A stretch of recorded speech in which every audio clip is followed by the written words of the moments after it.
का डेलीगेशन अब दुनिया भर में पाकिस्तान को बेनकाब करने के लिए निकल चुका है।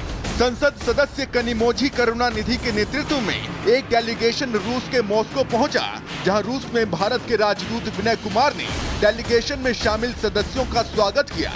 इसके बाद रूस के शीर्ष अधिकारियों के साथ बैठक हुई, जिसमें भारत से गए डेलीगेशन ने यही समझाया कि मुद्दा आतंकवाद है, जिसके लिए पाकिस्तान जिम्मेदार है। ऐसा ही एक डेलीगेशन जेडीयू सांसद संजय कुमार झा के नेतृत्व में जापान पहुंचा।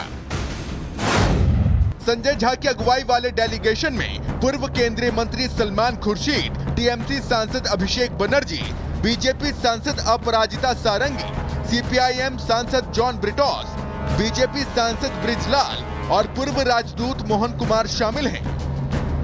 इस डेलीगेशन ने भारतीय दूतावास में ही जापान के राजदूत सीबी जॉर्ज के साथ बैठक की और पाकिस्तान को बेनकाब किया। संजय झा की अगुवाई वाले डेलीगेशन ने जापान के शीर्ष अधिकारियों को बताया कि पाकिस्तान से आए आतंकियों ने 22 अप्रैल को पहलगाम में 26 पर्यटकों की हत्या की, जिसके जवाब में भारत ने ऑपरेशन सिंदूर चलाकर 9 आतंकी ठिकाने ध्वस्त किए। लेकिन पाकिस्तान ने आतंकियों के खिलाफ कार्रवाई में भारत का साथ देने के बजाय आतंकियों का साथ दिया और भारत पर ही सैन्य कार्रवाई करनी चाहिए, जिसके जवाब में भारतीय सेना ने पाकिस्तान के 11 एयरबेस तबाह कर दिए और हर हमले का माकूल जवाब दिया। एक और डेलीगेशन जो आतंकिस्तान जिन्नालैंड की परत खोलने के लिए यूएई के अलावा लाइबेरिया, कांगो, सिएरा लियोन जा रहा है।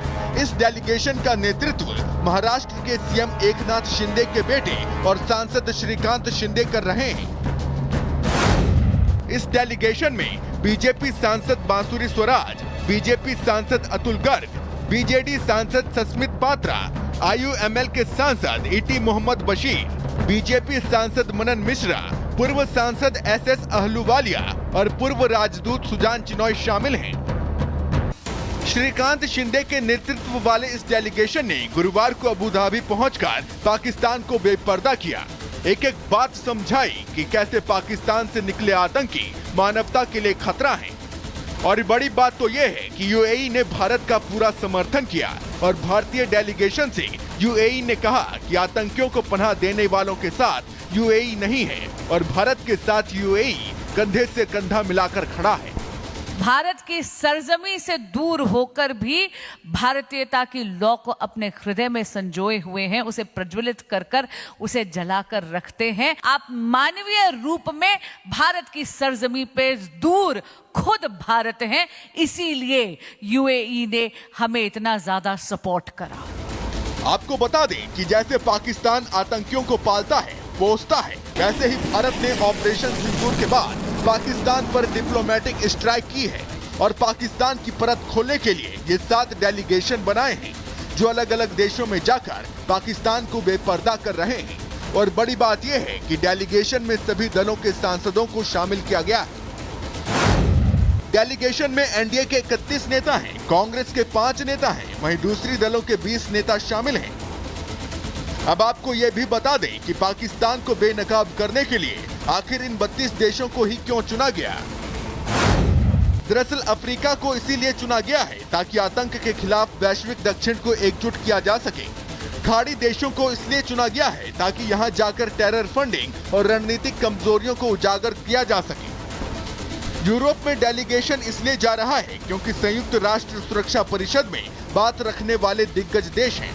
अमेरिका में इसलिए डेलीगेशन भेजा जा रहा है ताकि खुफिया साझेदारी और रणनीतिक सामंजस्य बैठाया जा सके। वहीं पूर्वी एशिया में डेलीगेशन इसलिए जा रहा है ताकि इंडो पैसिफिक की सुरक्षा और आतंकी खतरे से निपटने पर काम किया जा सके। भारत ने ऑपरेशन सिंदूर से एक नई लकीर खींच दी है। प्रधानमंत्री नरेंद्र मोदी ने आतंकवाद के खिलाफ 3 सूत्र तय किए हैं। पहला सूत्र, भारत पर आतंकी हमला हुआ तो करारा जवाब मिलेगा। दूसरा सूत्र, भारत एटम बम की धमकी से डरने वाला नहीं है। तीसरा सूत्र, भारत अब आतंक के आकाओं और आतंक की सरपरस्त सरकार को अलग अलग नहीं देखेगी और दोनों को एक ही मानेगी। आतंकवाद से निपटने के 3 सूत्र तय कर दिए हैं। पहला, भारत पर आतंकी हमला हुआ तो करारा जवाब मिलेगा। समय हमारी सेनाएं तय करेगी, तरीका भी हमारी सेनाएं तय करेगी और शर्तें भी हमारी होगी। दूसरा, एटम बम की गीदड़ बप्तियों से भारत डरने वाला नहीं है। और तीसरा, हम आतंक के आकाओं और आतंकी सरपरस्त सरकार को अलग अलग नहीं देंगे। मतलब साफ है कि कूटनीतिक जंग के साथ साथ सैन्य कार्रवाई भी जारी रहेगी और अब अगर पाकिस्तान की तरफ से पहलगाम जैसी कोई कायराना हरकत हुई तो भारत इसका माकूल जवाब देगा। Bureau report, Republic Bharat. और भारत का एक प्रतिनिधि मंडल अलग अलग देशों में गया है। हम आपको तस्वीर दिखा देते हैं कि किन किन देशों में भारत का ये जो प्रतिनिधि मंडल है वो पाकिस्तान को एक्सपोज करने के लिए पहुंचा है। यूएई, जिससे पाकिस्तान बड़ी दोस्ती होने का दावा करता है, जिसने पाकिस्तान को बड़ा कर्ज दे रखा है और लगातार यूएई पाकिस्तान पर उस कर्ज को वापस लौटाने का दबाव बनाता है। अब भारत पाकिस्तान को उस जगह पर एक्सपोज करेगा जो लगातार पाकिस्तान की मदद करते आए हैं। जापान और रशिया के सामने भी पाकिस्तान की पूरी हकीकत रखेगा भारत का प्रतिनिधिमंडल।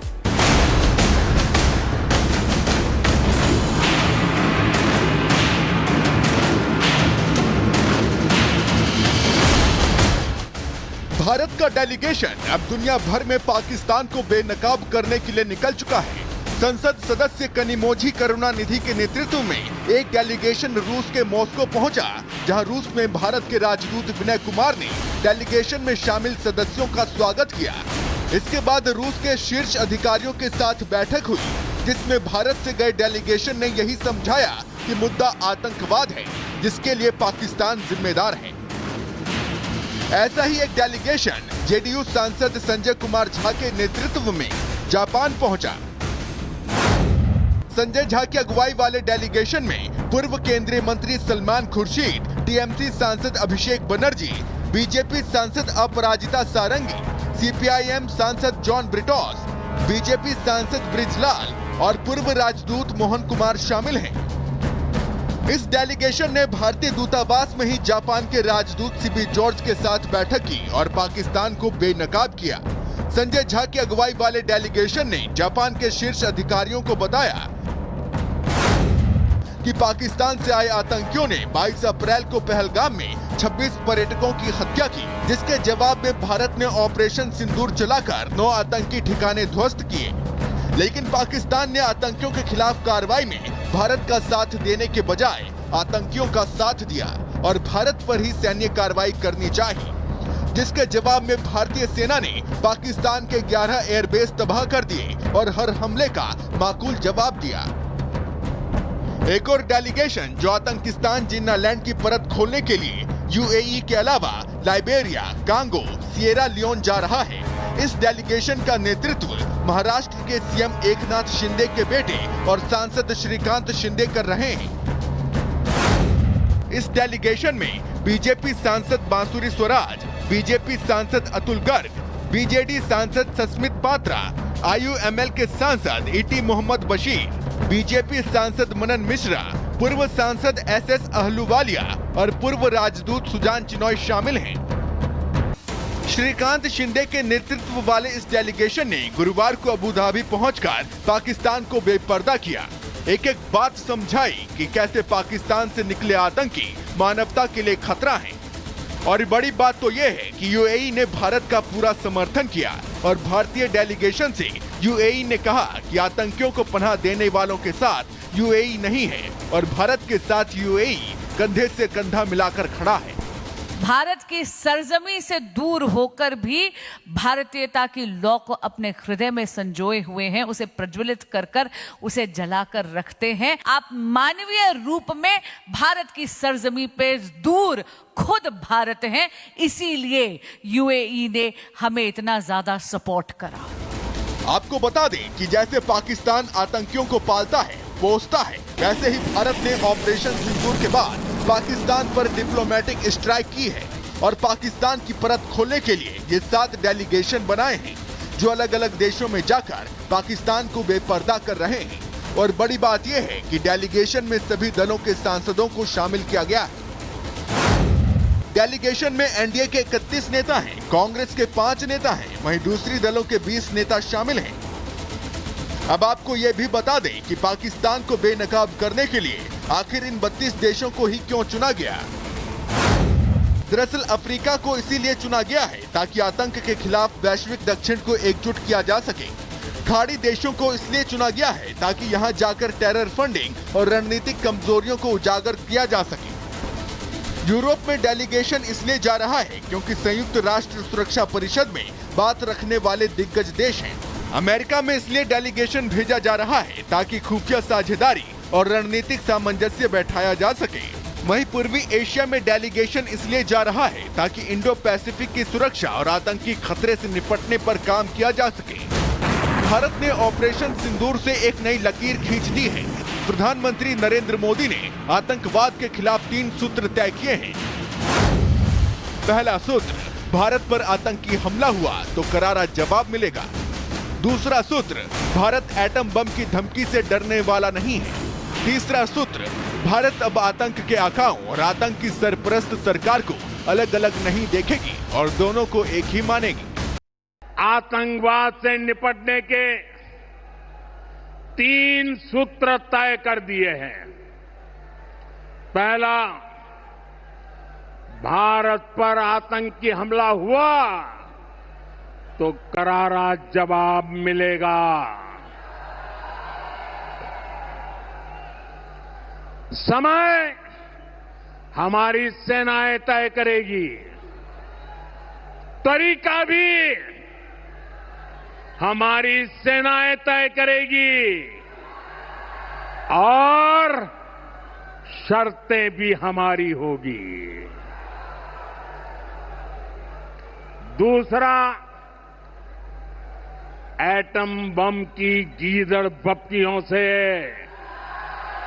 भारत डरने वाला नहीं है। और तीसरा,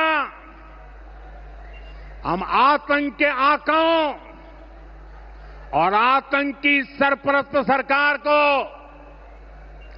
अलग अलग नहीं देंगे। मतलब साफ है कि कूटनीतिक जंग के साथ साथ सैन्य कार्रवाई भी जारी रहेगी।